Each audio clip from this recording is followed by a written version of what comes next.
හොඳයි අපි මීළඟට සූදානම් වෙන්නේ අපේ දැනුවත් වෙන විශේෂාංගයට යන්න. අපි අද දැනුවත් කරන්න සූදානම් වෙන්නේ කාන්තාවන්ට මේ පණිවිඩය ගොඩාක් වැදගත් වෙනවා. මොකද මේ අපි හැම වෙලෙම කියනෝනේ අද දවසෙත් අපි කතා බහ කරපු දේවල් වල කවි කියපු දෙයක් තමයි කාන්තාව හැම වෙලෙම අනිත් අය ගැන හිතන එක කරේ. ඉතින් ඒ නිසාවෙන් කාන්තාව ගැන හිතන්න වෙන පිරිසක් කටයුතු සංවිධානය කරලා තියෙනවා. මේක කාන්තාවන්ට හොඳ අවස්ථාවක් ඇත්තටම. හොඳයි. ඒ අවස්ථාව ගැන අපි කතා කරමු අපේ දැනුවත් වෙන විශේෂාංගය තුළින්.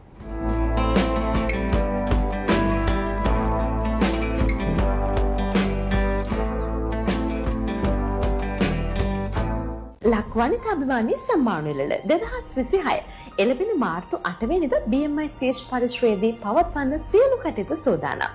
ඒ වෙනුවෙන් ඊට වෙන්න වෙලා තියෙන්නේ තව දින දෙකකට. තව දින දෙකයි තියෙන්නේ. වටිනා කියන අවස්ථාවක් ගැන කතා කරන්න අපි සූදානම් වෙන්නේ දිරිය කාන්තාවන් නැගීම වෙනුවෙන් පවත්වන ලක් වනිතා අභිමානී සම්මාන උළෙල ගැන කතා කරන්න සූදානම් වෙන්නේ. අද දවසත් අපි කාන්තාවන්ට විශේෂ දවසක් විදිහට ගොඩක් දේවල් කතා බහ කරනකොට මේ කතා බහ තුළ තොන්න කාන්තා ඔබ වෙනුවෙන් තමයි අපි කතා බහ කරන්න සූදානම් වෙන්නේ. ඔබව අගයන්න හොඳ අවස්ථාවක් පිළිබඳව. අයිකොනික් අවෝඩ්ස් ප්‍රයිවට් ලිමිටඩ් හි අධ්‍යක්ෂතුමා දේශමාන්‍ය අසංකත පතු මහත්මයාත් එක්ක මේ කතා බහ කරන්නේ. ආයිබෝවන්. අයිබෝවන් සුබදර්ශනක් කියලා පිළිගම. ලස්සන වැඩ කටයුත්තක් පිළිබඳව කතා බහ කරන්න සූදානම් වෙන්නේ. ලක් වනිතා අභිමානී කිව්වට පස්සේ මම හිතන්නේ මේ වෙනකොට බොහෝ දෙනෙක් දන්න කියන සම්මාන උළෙලක් බවට පත් වෙලා තියෙනවා. අපි කතා බහ මෙහෙම ආරම්භ කරමු. මේ වගේ වැඩක් කරන්න ඇයි හිතුවේ කියන තැනින්? හොඳම ප්‍රශ්නයක් ආවේ ඒක. ඒ කියන්නේ ලංකාවේ ආර්ථිකයට දෙවන්ත ශක්තියක් දෙන්නේ 52%කට වැඩි කාන්තාව. ලංකාවේ ජනගහනයේ 50%කට වැඩි ඉන්නේ කාන්තාව. වැඩිම පිරිසක් නියෝජනය කරන්නේ කාන්තාව. කාන්තාව ඇගයීම උත්සවයක් හරියාකාරව නිසාකාරව ලංකාවේ එක තැනකවත් පැවතුනේ නැහැ. කාලෙන් කාලට රජවල් මාරු වෙද්දී උත්සව පැවැත්වෙනවා. නමුත් ගිය අවුරුද්දේ ජාතික උත්සවයක්වත් පැවතුන්නේ නැහැ. ජාතික උත්සවයට සමගාමීව පුද්ගලික අංශ සංවිධානය කර දෙවන්තම උත්සවය තමයි ලක්වනිතා අභිමානී ඇගයීම උළෙල. ඒ හින්දා අපි තීරණය කරා රටේ ආර්ථිකයට ශක්තියක් වන කාන්තාව මේ පාර ඇගීමට ලක් කරන්න. හොඳයි. ඒත් එක්කම දැන් මේ විදිහට විවිධ වෘත්තිකයන් තෝරාගෙන විවිධ ක්ෂේත්‍ර වලින් තමන්ගේ දක්ෂතා පෙන්වන රටට යම් සේවයක් කරන පිරිසක් ඇගීමට ලක් කරනවා කියන්නේ කවි මේක හරි විශිෂ්ට කාරණාවක්. මොකක්ද තේමාව? මේ තේමාව ඔස්සේ කොහොමද කාන්තාව ඇගීමට ලක් වෙන්නේ කියන කාරණාව ගැන පැහැදිලි කරමුකෝ. විශේෂයෙන්ම අපි මේ පාර ගත්තේ කාන්තාව කියන්නේ සීමා වෙලා ඉන්නේ ගෙදරට කියලා සංකල්පයක් තියෙනවා. නමුත් ඒ සංකල්පේ බැහැර කරමින් තොටිල්ල පදවන දෑත රත්තරන් දෑතක් කරලා ඒක ආර්ථික ශක්තිමත් කරන දෑතක් කරලා තියෙන්නේ අපේ රටේ. ඒ හින්දා අපි මේ පාර විශේෂම වෘත්තීයවේදී සහ ව්‍යවසායිකී ඒගොල්ලෝ ඉලක්ක කරගෙන තමයි ආයුධම්පත් 5000කට අධික සංඛ්‍යාවකින් 62ක් තෝරගත්තේ මුළු ලංකාවෙම. මුළු ලංකාවෙම. බොහෝ දෙනෙක් මං හිතන්නේ අදපත් ලබා දෙලා තියෙන යන්ත්‍රෙන් 62ක් තෝරගත්තා කියන්නේ ඊටමත් අර කියන වගේ හොඳට තෝරලා දෙරලා තමයි අරගෙන තියෙන්නේ. ඊටමත් අපහසුකාරයක් කාන්තාව තෝරගන්න. අපි පොඩ්ඩක් මතක් කරමු කොහොමද ඒ තෝරා ගැනීම සිදුුනේ සහ බොහෝ දෙනෙක් මේකට අයදුම් කරලා තියෙනවා ලොකු විශ්වාසයක් තිබිලා තියෙනවා කියන්නේ නේද? ඒ කියන්නේ මේ වැඩසටහන පටන් ගන්නකම් ජනවාරි ඉඳලා පූර්ව නිවේදන යනකම් සමහර කාන්තාව බලාගෙන ඉන්නවා ඊළඟ ලක්වනිතා අභිමානී සම්මාන උළෙල කවදද එන්නේ කියලා. එහෙදි අපි ඇත්තටම තීරණය කරා මේකේ වටිනාකම් වැඩි කරන්න අර සම්මාන දෙන සංස්කෘතියෙන් බැහැරට ගිහිල්ලා. ඒ කියන්නේ සමහරු කරත්ත ගණන් සම්මාන දෙනවත් දැන් දැකලා තියෙනවානේ. ඉතින් ඒක නතර කරලා ලැබිය යුත්තට අර ෆිල්ටර් කරලා හොඳම ටික ගත්ත ස්ප්‍රේට් එකම ලංකාවේ. ඒක ගත්ත ක්‍රමවේදයේ අපි පූර්ව නිවේදන මගින් විශේෂම සියත රූපවාහිනිය දායකත්වය ලබා දුන්නා. සෝෂල් මීඩියා ප්ලැට්ෆෝම්ස් වලින් ඔබතුමියලා දෙපළ ඇතුළු සියලුම දේලා අපිට උදව් කරා. ඒ කරපු මඟ පෙන්වීමත් එක්ක ආපු ආයුධම් පත්‍ර තිබුණා. ඒ ආපු ආයුධම් පත්‍ර වලින් අපි තෝරගෙන ඒ ව්‍යාපාර වෘත්තියෙන් කරන ස්ථාන අපි හොයාගෙන ගියා. මොකද්ද මේ කරන ව්‍යාපාරය? මේ කොහොමද මේක කරන්නේ? මේ කොච්චර කාලයක් ඉඳලාද කරන්නේ? ඉතින් අපි සීමිත පිරිසක් තමයි මේ පැනල් එකේ ඉන්නේ. එතෙන්ට ගිහිල්ලා ඒගොල්ලෝ ව්‍යාපාර බලලා ඇනලයිස් කරලා ඊට පස්සේ තමයි තෝරගත්තේ මේ පිරිස තමයි සුදුසු කියලා ලක් වනිතාභිමානී මෙවර සම්මාන වලට. ඒ කියන්නේ අයදුම් පත්‍රයක් යොමු කළ පමණින්ම සම්මානය ඔබට හම්බ වෙන්නේ නැහැ. ඇත්තට මේ වෙනුවෙන් ඔබ සුදුසුකම් තියෙන කෙනෙක්ද කියන කාරණාව ඔවුන් හොයලා බලනවා. ඒකත් එක්ක දැන් සාමාන්‍යයෙන් අපි හැමෝම කැමති කවි අපිට සම්මානයක් හම්බ වෙනවට. හැබැයි අපිට සම්මානයක් තිබුණට වැඩක් නැහැ. ඒකේ වටිනාකමක් නැත්තම්. ඕනම කෙනෙක්ට පුළුවන් සම්මානයක් තව කෙනෙක්ට දෙන්න. ලබා ගන්නත් පුළුවන්. හැබැයි ඒකේ වටිනාකම තීරණය වෙන්නේ මේ ලබා දෙන ආයතනය අනුව. ප්‍රමිතිය අනුව. ප්‍රමිතිය අනුව. ඒතකොට ඔබේ ආයතනයට සම්මාන ලබා දීම වෙනුවෙන්ම ප්‍රමිතිගත ආයතනයක් ඔබ. ඒක ගැන අපිට පැහැදිලි කරන්න. අනිවාර්යයෙන්ම සම්මාන ලබා දීම වෙනුවෙන් ලංකාවේ ස්ථාපිත නීතිගත පළවෙනි ආයතනය තමයි අයිකොනික් ඇවෝඩ් සමාගම. 2017 සමාගම් පනතේ පළවෙනි වතාවට සමාගමක් විදිහට ලියාපදිංචි කරේ ඇගේ මුල්වල් උත්සව පවත්වන්න අයිකොනික් ඇවෝඩ්ස් පුද්ගලික සමාගම. ඊට පස්සේ එතනින් එහාට ගිහිල්ලා තවත් ඒකට වටිනාකමක් එකතු කරලා ISO 9001 සහ අපි දෙන සම්මානයේ පේටන්ට් බලපත්‍රය සහිතව ලබා දෙන්න අපි තීරණය කරා. ඒ සියලු නීතිමය අයිතින් එක තමයි ලක්වනිතා අභිමාන සම්මානය මේ පාර කාන්තා ව්‍යවසායකින්ට වෘත්තීය වේදින්ට ලැබෙන්නේ. හොඳයි. ඒ කියන්නේ අපිට ලැබෙන සම්මානයේ වටිනාකමකින් ප්‍රමිතියකින් යුතුව තමයි ලබා දෙන්න ඔහු උත්සාහ කරන්නේ. ඒක හරි වටිනවා. නැත්නම් අද කාලේ ඕනතරම් අපි කියනවා සම්මාන වල තියෙන සම්මානයක් ලබා ගන්න ලේසි කියන එක. නමුත් මෙවර සීමිත කරලා ඒකත් හරි විදිහට හරිම කෙනාට තමයි සම්මානය ලබා දෙන්නේ. මේ සම්මාන වල විතරක් නෙමෙයි මම හිතන්නේ මේ තවත් සම්මාන වල පවත්වනවා. අපි ඊට කලින් මෙවර පවත්වන දිනය, වේලාව, තැන මේ දේවල් මතක් කරමු. ඔව් මේ පාර සම්මාන වල පැවැත්වෙන්නේ ජාත්‍යන්තර කාන්තා දිනයේ යෙදලා තියෙන මාර්තු මාසේ 8 වෙනිදා සවස් 4ට BMICH පරිශ්‍රය තමයි පැවැත්වෙන්නේ. මේකට විශේෂම ජනතා නියෝජිතින් රසක් සහභාගී වෙනවා. පක්ෂ විපක්ෂ සහ විදේශ තානාපතිවරුන්ගේ ප්‍රධානත්වයෙන් තමයි සම්මාන වල පැවැත්වෙන්නේ. දැන් අර අයිකොනික් අවෝඩ්ස් පුද්ගලික සමාගම සම්මාන ලබා දීම වෙනුවෙන්ම නිර්දේශිත ප්‍රමිතිගත ආයතනයක් කියන කාරණාව ඔබතුමායි කතාවෙන් කියුණා. ඒකත් එක්ක දැන් අපි දන්නවා මේ ලක් වනිතාභිමානී සම්මාන වල වගේම අර කවිකෝ වගේ තවත් සම්මාන වල රාශියක් ඔබ ආයතනය මගින් සංවිධානය කරනවා. අපි ඒ ගැන චුට්ටක් මතක් කරමු මේ වෙලාවේ. ඔව් දැන් අපේ ආයතනය ගැන සඳහන් කරොත් එහෙම මුළු රටම දන්නා ආයතනයක් ඇගේ උත්සව වෙනුවෙන් ස්ථාපිත ලක් වනිතාභිමාන සම්මාන උත්සව ඇතුළුව ප්‍රධාන පෙළේ සම්මාන වලවල් 4ක් අපි සංවිධානය කරනවා. එකක් තමයි අවුරුද්දේ මොළම මාර්තු මාස ජාත්‍යන්තර කාන්තා දිනයට යෙදෙන ලක් වනිතාභිමාන සම්මාන වල. ඊට පස්සේ ඉන් ඉදිරියට ගිහිල්ලා ජාත්‍යන්තරයට ගිහිල්ලා අයිකොනික් ඇවෝඩ්ස් ඉන් බැංකොක් අප්‍රේල් මාසේ සංවිධානය වෙන ළඟම තියෙන ජාත්‍යන්තර සම්මාන වල. ඊට පස්සේ අයිකොනික් ඇවෝඩ්ස් ලංකාවේ පවත්වන සම්මාන වල සහ පීපල්ස් එක්සලන්සි සම්මාන වල තමයි අපේ ආයතනයේ ප්‍රධාන වශයෙන්ම සංවිධානය කරන ඇගේ මුල්වල් වෙන්නේ. හොඳයි. ඔහොම කියනකොට සාරාංගී කෙනෙක්ට මම හිතන්නේ ඇත්තටම මේ සම්මානයක් ලබා ගන්න ආසාව හැමෝටම තියෙනවා. මේ වගේ විස්තර කියද්දි හිතෙන්න පුළුවන් අපි කොහොමද ඉදිරියේදී තියෙන සම්මාන උරලවලට සම්බන්ධ වෙන්නේ. මොන වගේ දේවල්ද අපි සතුව තියෙන අවශ්‍ය වෙන්නේ මේ සම්මානයක් ලබා ගන්නවා නම් කියලා. අපි ඔහොම මේ කාරණා සම්බන්ධව මතක් කරමු. මොකද ළඟ තව සම්මාන උරල කිහිපයක් පවත්වන නියමිත නිසා. ඔව් දැන් කවි ඔබ කිව්වා වගේ මූලික සුදුසුකම් මොකක්ද කියන්නේ. දැන් අපි ගොඩක් වෙලාවට තීරණය කරා ඩිජිටල් ප්ලැට්ෆෝම් එකෙන් අයදුම් පත්‍ර කැඳවන්න. ඒදී විශේෂයෙන්ම බලන්නේ තමන් ව්‍යාපාරයක් කරනවා නම් ඒ ව්‍යාපාරය අනිවාර්යයෙන්ම නීතිගත කරලා තියෙන්න ඕන. නීතිගත ව්‍යාපාරයක් වෙන්න ඕනේ. මූලිකව. ඊට පස්සේ ඒක පැවැත්ම අවම වශයෙන් අවුරුදු 3ක්වත් ඒ ව්‍යාපාරේ නිරත වෙලා තියෙන්න ඕන නිසා අත්දැකීම තියෙන්න ඕන. ඒ මූලික සුදුසුකම් සපුරලා තියෙනවා නම් Google reviews හරියට තියෙනවා නම් ratings තියෙනවා නම් අපේ පැනල් එකට අයදුම් පත්‍රය යොමු වුණාට පස්සේ එතනින් සලකලා බලනවා සහ විසිට් කරලා කස්ටමර් සම්මුඛ පරීක්ෂණයක් තියලා සේවා සපයන ආයතන නම් ඒ ගැන සේවා ලබාගත් ආයතන ගැන තොරතුරු විපරම් කරලා ඊට පස්සේ තමයි ඔවුන්ට ඇගීමක් අපි ලබා දෙන්නේ. දැන් මේ පාර මේ ලක් වනිතාභිමානීය සම්මාන උළෙලේ මේ හරිම සීමිත සම්මාන ප්‍රමාණයක් දෙන්නේ කියලා කිව්වේ. වගේම මේ තෝරාගත්ත ශේත්‍ර පිළිබඳව කතා බහ කරද්දුනත් පොඩි වෙනසක් අපිට දකින්න ලැබෙනවා. අපි ඒ ගැන කතා කරමු වෙලාව බලලා. සීමිත සම්මාන ප්‍රමාණයක් ඒ වගේම අර මේ ඔබතුමායි කතාව ඇතුලේ කිව්වා මේකේ මේ අවශ්‍යම තෝරාගත්ත පිළිසකට තමයි මේක දෙන්නේ කියලා. ඒකට මොකක් හරි විශේෂ හේතුවක් තියෙනවද? ඔව් විශේෂයෙන්ම දැන් මම අර කලින් සඳහන් කරා වගේ අපිට යම්කිසි කාල පරාසයක් තියෙනවා. ඒකේ ඇප්ලිකේෂන් සලකා බලන්න පුළුවන් ටයිම් එකක් තියෙනවා. ඒ කාලේ තුල එන අයදුම් පත්‍ර අපි පුළුවන් තරම් පැය 24ම ප්‍රොසෙස් වෙනවා සමහර අවස්ථාවලදී. කරලා විසිට් කරලා ඒගොල්ලෝගේ තොරතුරු ජීවදත්ත තොරතුරු අරගෙන එතන කිසිම කම්ප්ලේන් එකක් නැති දැනට සක්‍රීය ව්‍යාපාර කරන වෘත්තීයවේදීන් සොයාගැනීම ටිකක් අපහසුයි. ඔවුන් ළඟට යන්නත් ඕනේ.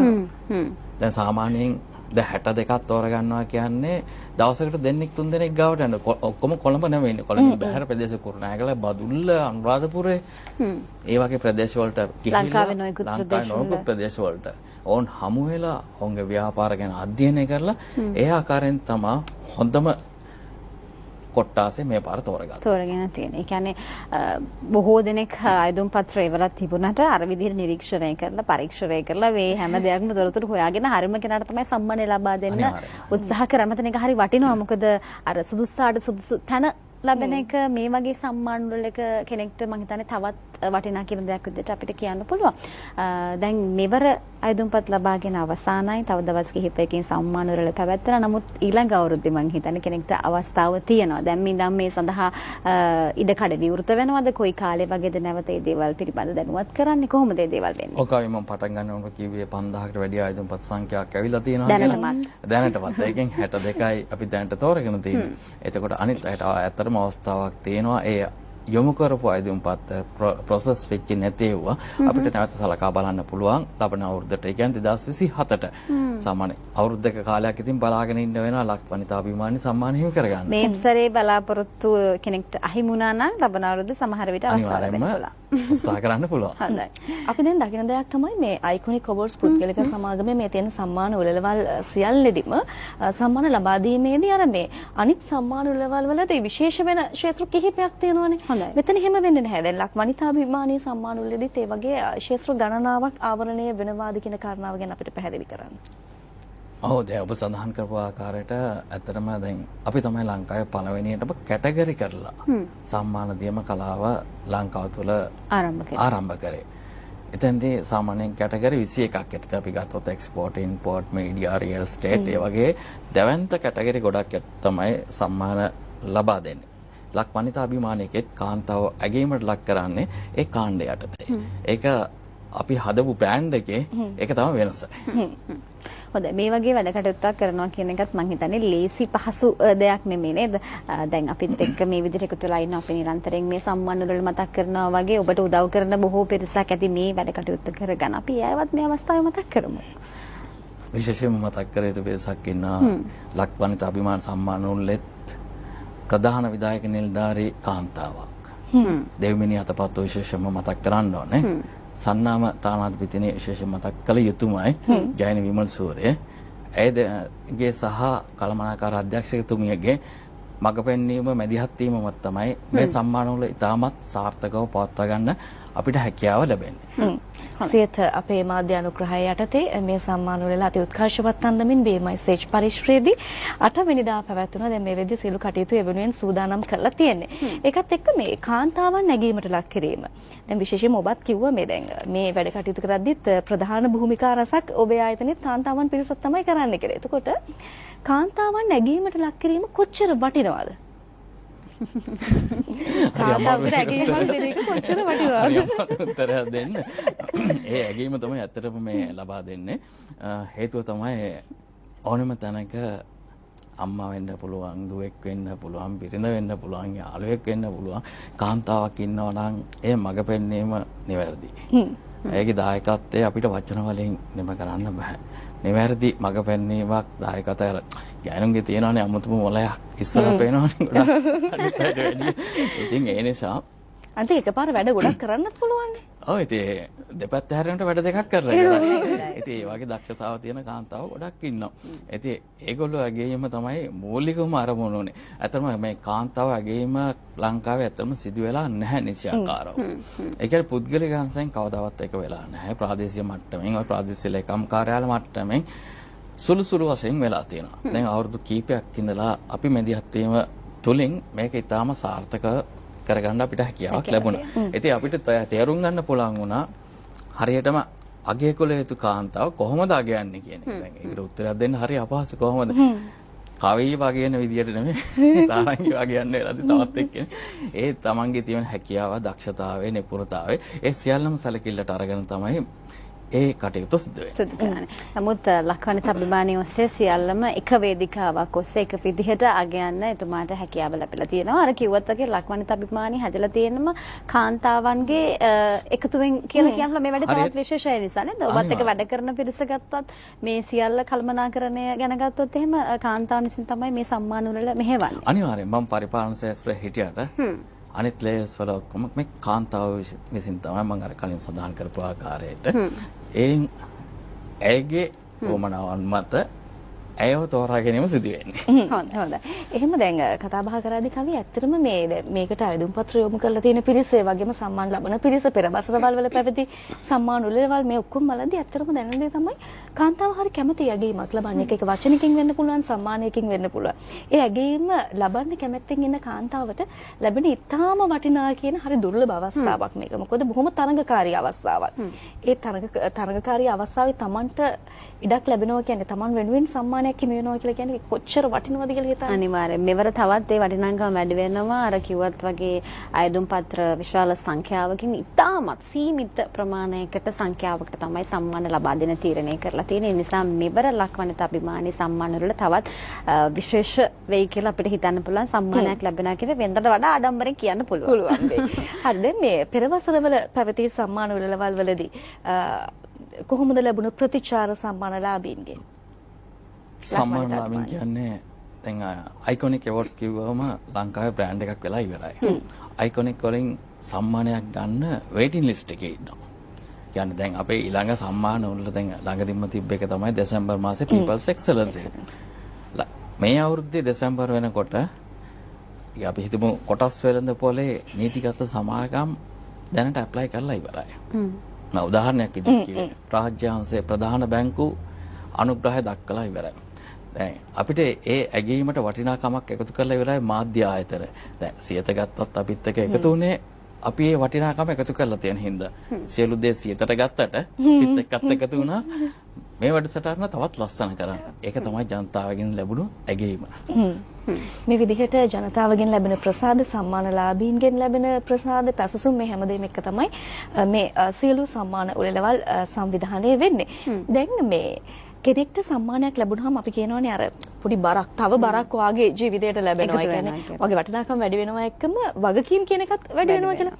සම්මානයක් ලැබෙන එක විශේෂයෙන්ම මේ අයිකොනික් අවෝඩ්ස් පුද්ගලික සමාගමේ කාන්තාවන්ට මේ මොහොතේ ලක් වනිතාභිමානීය සම්මානය ලැබෙන එක ඒ අයගේ ජීවිතයට බලපාන්න කොහොමද කියලා කියනවා. ඒගොල්ලෝගේ ව්‍යාපාර කටයුතු වලට වෙන්න පුළුවන්, වෘත්තීය කටයුතු වලට වෙන්න පුළුවන්, ජීවිතයට වෙන්න පුළුවන්. ඔව් මම එතෙන්ට එන්න කලින් කියන්න සාමාන්‍ය අයිකොනික් අවෝඩ් සම්මානයක් ගත්තම කලින් මම සඳහන් කරානේ අර කොටස් වෙළඳපොලේ නීතිගත සමාගම් තියෙනවානේ. ඒ සමාගම් වලට සම්මානයක් හම්බුනාම ඊළඟ දවසේ ෂෙයා මාකට් එකේ ෂෙයා එක වැඩි වෙනවා. ඒ කියන්නේ ඒ වැලියු එක අයිකොනික් ඇවෝඩ් එකේ තියෙන වැලියු එක වැඩි වෙනවා. කොටස් හිමියෝ දන්නවා කොච්චරද වටිනාකම කියන්නේ. දැන් මේකම තමයි කාන්තාවකට. ව්‍යාපාරයක් කරන කාන්තාවක් කියලා. ඒක බ්‍රෑන්ඩ් කරගන්න පුළුවන්. ලක්වනිතා සම්මානයෙන් පිදුම් ලද සමාගමක් කියලා. පිදුම් ලද පුද්ගලයෙක් කියන කාන්තාවක් කියලා ඒක බ්‍රෑන්ඩ් කරන් යන්න පුළුවන්. අර ජීවිතේ Tamanට ලැබෙන විශේෂ ඇගීමක්. වටිනාකමක් ඒක අර ගෝල්ඩ් මෙඩල් එකක් හම්බුණා සමානයි. සහ හොඳ සම්මාන උරලකින් වටිනාකමක් තියෙන සම්මාන උරලකින් නේද ප්‍රමිතියකින් කරන වැඩකින් සම්මානයක් හම්බුනහම අර කිව්වාගේ අපිට ඒක මාකට් කරගන්න ලේසි අපේ වෘත්තියත් එක්ක ඕනම වෘත්තියක් වෙන්න පුළුවන් කාන්තාවක් කිව්වහම අද කාලේ නොයෙකුත් ශ්‍රේෂ්ඨවරණිය දෙනවා. ඉතින් ඔබේ ඒ ශ්‍රේෂ්ඨවට වටිනාකමක් දෙන්න තමයි මේ විදිහට ලක් වනිතාභිමානී සම්මාන උරල පැවැත්වෙන්නේ. අසංක මහත්මයා කියන්නේත් කාලෙන් කාලෙට අලුත් දේවල් කරන මිනිස්සුන් වාගේ යන්න යොමු වෙන මේ වගේ දේවල් කරනකොට ඉදිරි වැඩ කටයුතු කොහොමද කියලා අපි මෙහෙම කතා බහ කරමු. මොන වගේ වැඩ පිළිවෙලක්ද ඉදිරියේදී තව අපිට දක්නට ලැබෙන අලුත් දේවල් මොනවද? අලුත් දේවල් ළඟදීම එනවා අප්‍රේල් මාසේ ජාත්‍යන්තර ගේම් වල අයිකොනික් ඇවෝඩ්ස් ඉන් බැංකොක්. එතකොට මේක සංවිධානය වෙන්නේ තායිලන්ත තානාධිපතිගේ ප්‍රධානත්වයෙන් විජයන්ති 11ගේ මෙතිනේගේ ප්‍රධානත්වයෙන් සබ් බිස්නස් කවුන්සිල් එක සහ තායිලන්ත ශ්‍රී ලංකා සංගමය ඒකාබද්ධව ඒක ජාත්‍යන්තර මුළු ලෝකෙටම විවෘත කරලා තියෙන සම්මාන වල ඕනම කෙනෙකුට ආයෙත් පත් යොමු කරන්න පුළුවන්. ලංකාවයට විතරක් නෙවෙයි. ලංකාවයට නෙවෙයි මුළු ජාත්‍යන්තරයට හැමෝටම යොමු කරන්න පුළුවන්. ඒක අප්‍රේල් මාසේ 5 අපි පැවැත්වීමට දැන් සියලු කටයුතු සූදානම් කරලා තියෙනවා. ඒක තමයි ළඟම තියෙන අලුත්ම සම්මාන උළෙල පිළිබඳ විස්තර. ලංකාවේ ඉන්න අපේ අය වෙනුවෙන් සම්මාන ලබා දෙනවා වගේම ජාත්‍යන්තරයටත් ගිහිල්ලා වුණේ ඒ ඔස්සේත් සම්මාන ලැබී නැගීමට ලක් කරන එක සිද්ධ වෙනවා. ඒ හා සමගිනුත් සම්බන්ධ වෙන්න පුළුවන්කම තියෙනවා. ඒකම විශේෂයෙන්ම දැන් ආයුධ පත්‍ර යොමු කළා සුදුසුකම් ලැබපු සම්මානලාභීන් වෙනුවෙන් මේ සම්මාන ප්‍රදානෝත්සවය පැවැත්වෙනවා BMICH පරිශ්‍රයේදී 8 වෙනිදා. අර සම්මානයක් ලැබෙනකොට ඒකේ තියෙන තැනත් වටිනවා කවි. තියෙන තැන අනුව සම්මානයේ වටිනාකමත් තීරණය වෙනවා. එතකොට BMICH පරිශ්‍රයේදී ඔබට සම්මානයක් හම්බ වෙනවා කියලා කියන්නේ අර අපි කියන්නේ ඒක වෙනම ලෙවල් එකක්. ඒ නිසා මේ සම්මානයේ වටිනාකම තවත් වැඩි වෙනවා. ඒ නිසා මේ වටිනාකමකින් යුත් සම්මානය මේ පාර හිමි කරගන්න සියලු දෙනාටම මේ මොහොතේ සිත TV අපි ආදරණීය ජීවිතයෙන් සුබ පැතුම් එකතු කරනවා. හොඳයි. එහෙනම් ඉතින් ඒ විදිහට සුබ පැතුම් එකතු කරනකොට කාන්තාවන් වෙනුවෙන් කරන ඉතාමත් අපූර්ව ලස්සන වටිනාකමකින් යුතු වැඩක් තමයි ලක්වනිතා අභිමානය කියලා කියන්නේ. මේ සම්මාන වලදී සම්මාන ලබන්න ඉන්න සියලු දෙනාට අපි සුබ පැතුම් එකතු කරනවා. අනිත් අයට ඊළඟ අවුරුද්දේදී ඒ තමන්ගේ තිබෙන ආසාව, තමන්ගේ තිබෙන බලාපොරොත්තුව මේ සම්මාන වලින්ම කාන්තාවක් වෙන ඔබ සම්මානයක් ලබා ගන්න බලාපොරොත්තුෙන් ඉන්නවා නම් ඒ දෙයටත් ඔබට ඔන්න ඉඩකඩ වෙන් වෙලා දෙනවා. හොඳයි. එහෙනම් අපි ස්තුතිවන්ත වෙනවා Iconic Awards Private Limited හි අධ්‍යක්ෂ දේශමාන්‍ය අසංකතපතු මහත්මයාට අපිත් එක්ක එකතු වුණාට මේ කාර්ය ගැන කතා බහ කරන්න. බොහොම ස්තුතියි.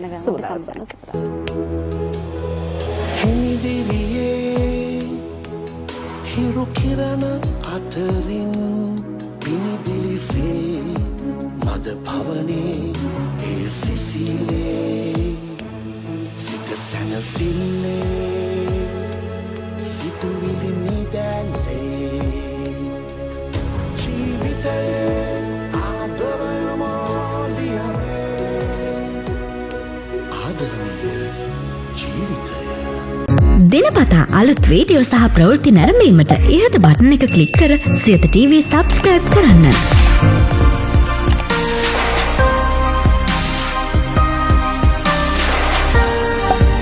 අලුත් වීඩියෝ ගැන මුලින්ම දැනගන්න මෙම සීනුව ක්ලික් කරන්න.